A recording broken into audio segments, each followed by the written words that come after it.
Welcome to Bed Crime Stories podcast. I'm your host, T. To anyone new here, a warm welcome. To my loyal subs, hi there, hope you're doing great. Let me just ask that if you find you enjoyed the video or you learned something from it, do me a favor, take the effort, smash the like button, and consider subscribing. Now let's dig in. Michael Iavarone is the former owner of a Kentucky Derby winning horse. What, T? You may be asking? Why do I want to know about a rich guy who had a Derby winning horse? What does that have to do with true crime? Well, let me tell you. Iavarone has a house in Long Island, and he went to alleged serial killer Rex Heuermann's family home in Massapequa Park to check it out. I know this because of an article in Vanity Fair by James Carbone entitled, "We're Only Just Beginning to Unpack Rex Heuermann's New York." That is in the August issue of the magazine. When a crime reaches Vanity Fair, you know interest in it runs deep and that its after effects are like unceasing after tremors of an earthquake. Long Island has been scarred by the Long Island serial killer and the other 3 serialists who operated out of Long Island for the past 2 to 3 decades and dumped bodies in the area's lush woods and along its many beaches. Talk about ruining a vibe. Beaches should be about sunbathing,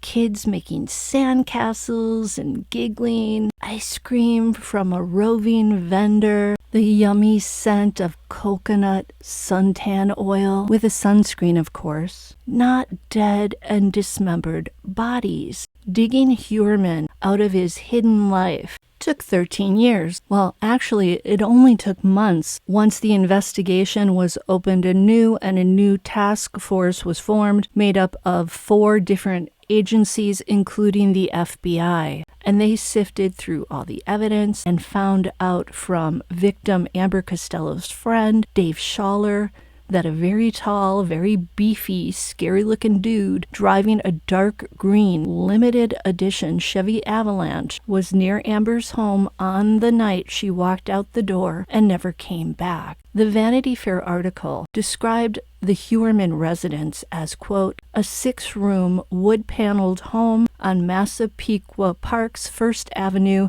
that for the last few weeks has been at the center of a serial murder case that has fully captivated New York media, as well as a growing ecosystem of online sleuths and true crime enthusiasts, end quote. That's us. That Iavarone guy with the horse has lived in the same area his whole life, just like Heuermann, and his daughter's boyfriend lives on a corner adjacent to the Heuermann's red ranch-style abode. Iavarone, like most of us, is a true crime junkie, so he's as curious as we all are about how a successful Manhattan architect floated so seamlessly in the circles of prestigious architects and designers, and then in his private life, in his secret life, was allegedly doing all these really gruesome crimes. The article quotes author Bess Kalb, who wrote in her Substack newsletter, "We recently closed on a lovely, charming apartment in a pre-war co-op building in New York City. Yesterday afternoon, the building's architect was arrested and charged with 3 counts of first-degree murder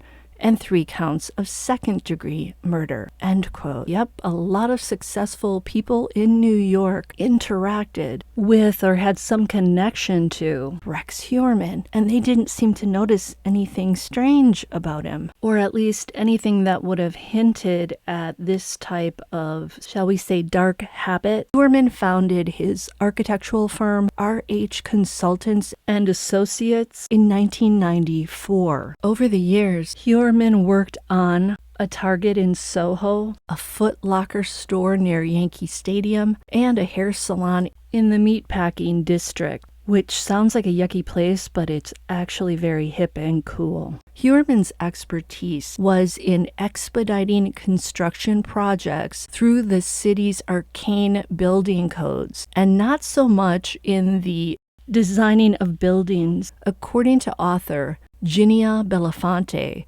writes for the New York Times, Heuermann consulted with prestigious architects who worked on pricey renovations of old Brooklyn townhouses. The big shot architects looked to Heuermann. They hired him, they paid him to help guide them through those old building codes as they redesigned their wealthy clients' homes. A lady named Mary Schell, who worked for Heuermann around the time of the Gilgo Beach murders, so circa 2009, 2010, wrote this about Heuermann. As a journeyman who held bureaucratic authority, he could veto the plans of architects with degrees from Yale and projects in Nantucket, end quote. Wow.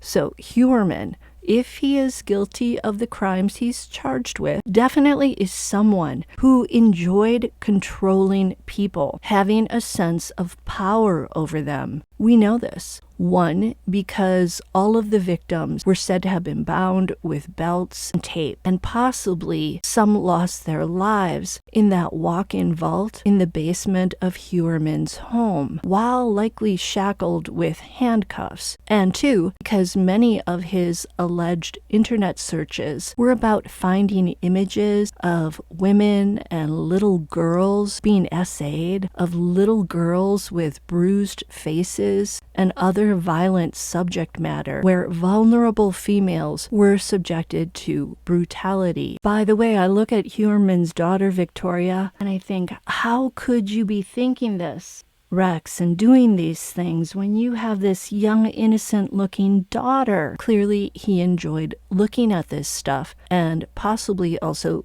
doing this stuff. Many an expert has said that if it's true that Heuermann harmed the Gilgo Beach victims, then he is a sexual sadist, which means someone who likes to inflict pain and enjoys watching how his victims react. I think it's safe to say if he's guilty, then he liked seeing people cry, scream out in pain, and even beg for their lives. If he's the guy, then he's the sickest of the sick. I think for someone like Heuermann, who seems to crave coercive control over others, being able to tell big shot architects who studied at Yale what they could or couldn't do in their renovations because of his knowledge of New York's many arcane building codes was probably the perfect job for him. In fact, I bet Heuermann preferred telling other architects what they could or could not do with their architectural designs over designing buildings himself. And I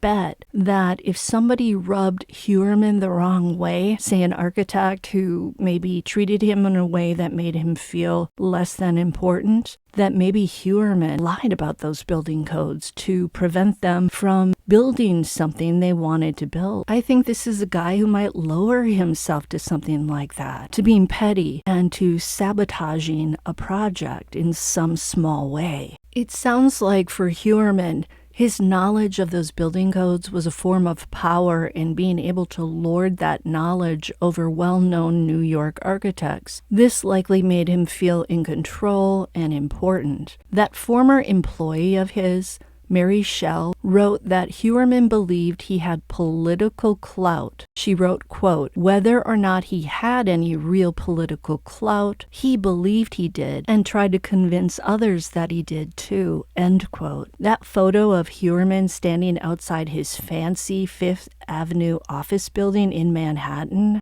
where he undoubtedly paid a hefty amount of monthly rent, him looking all puffed up with his arms crossed and his head held high, seems to mirror what Schell described there, a guy who thinks he's got political clout, prestige, and power. Many experts have said that Heuermann likely suffers from narcissistic personality disorder. According to an article on Mayo Clinic's website, some symptoms of this disorder include 1. Having an unreasonably high sense of self-importance and requiring constant excessive admiration. 2. Expecting to be recognized as superior even without achievements. 3. being preoccupied with fantasies about success, power, and brilliance. 4, expecting other people to do what you want without question. Having an inability or unwillingness to recognize the needs and feelings of others. Guys, I think of Rex Heuermann's family with that one. If he did do in victims, and if he did some inside the family home, he clearly wasn't thinking or maybe even able to consider the possible ramifications for his wife and children if he got caught. 5, behaving in an arrogant way, bragging a lot and coming across as conceited. I think we saw this in that interview he did with the French guy. 6, insisting on having the best of everything, for instance, the best car or office. Wow. Yes, Mayo Clinic's article really used having the best office as an example. Heuermann had to be paying a lot of rent for that rather small office in Midtown Manhattan. That's a fancy address. Maybe that's why he didn't fix up the family home. Perhaps money was tight because he insisted he had to have that outrageously expensive office with its impressive address.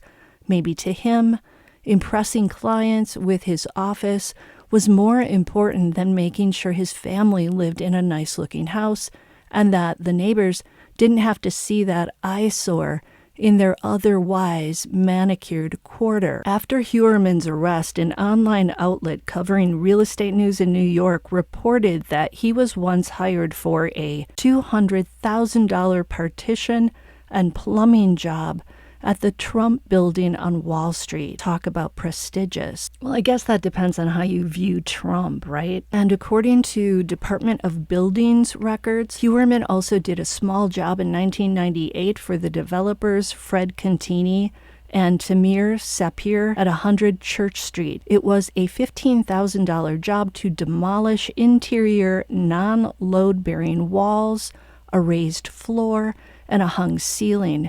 By the way, Contini pleaded guilty to racketeering charges in 2004 after admitting to working with the Gambino and Genovese mafia crime families. Yikes. New York really is so Sopranos. Tamir Sapir, who died in 2014, was originally a cab driver who went on to become a billionaire in 2002. And his daughter was married at Mar-a-Lago, Trump's famous property in Florida. Sapir was once fined by federal authorities for illegally importing rare animal parts. What? That he kept on his 150-foot yacht. So those are the people that Heuermann was talking to, negotiating with, maybe talking to their people. 1998 is also the year that Rex Heuermann had a $30,000 job to propose how to demolish existing partitions, ceiling, and doors and install new ones at 437 Madison Avenue, very nice address, in a building owned by a guy named Melvin Kaufman. Kaufman died in 2012, but before he died, he was a developer who installed a life-size sculpture of himself outside one of his buildings. I bet working for all these colorful, rich, powerful people made Heuermann feel important and gave him a lot of stories to brag about, perhaps to some of those escorts he allegedly hooked up with, and some of the colleagues he networked with in years past. By the way, these types of projects continue to show up on Heuermann's desk right up until his arrest in July. An engineer who worked with him for about 25 years told Vanity Fair that he was with Rex in his office until 4 p.m. on the day he was arrested. The two men were planning a collaboration they were undertaking the next week. This engineer said, quote, "Listen, very hard to be passionate about building department codes. I mean, it's boring." But he was very into it, loved it.